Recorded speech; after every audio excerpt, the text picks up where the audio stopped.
What are multiple schedules?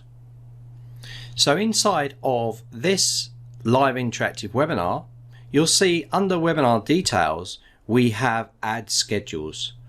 Now, adding a multiple schedule to any of the live types that accept multiple schedules will give people the option to select from a list.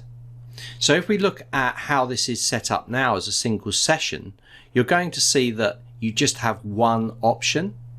Let's just go in and preview this page. You can see you can just register for this single session. However, if we set up multiple here, I can select a new time and date for this,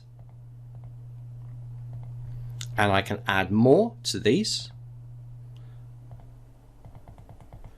at different times.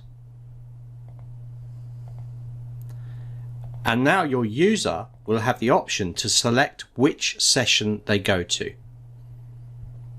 Let's update this and view the registration page now.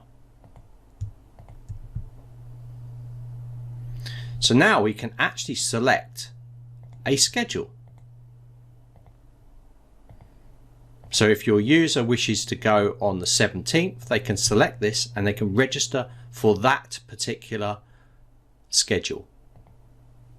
Now please note, you can set up the webinar as you usually would, but be aware in the automations, that's emails that go out to people, see our support doc on automations to find out more about this. You'll need to be generic.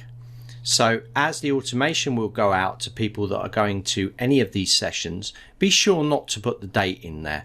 Just put something like select from the dates from the schedule. You can choose multiple schedule from live interactive webinars, live webinars, live class, and one-to-one bookings.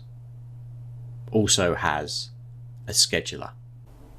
So just to recap, add schedule is adding multiple schedules for your participant to choose which live they want to be registered into.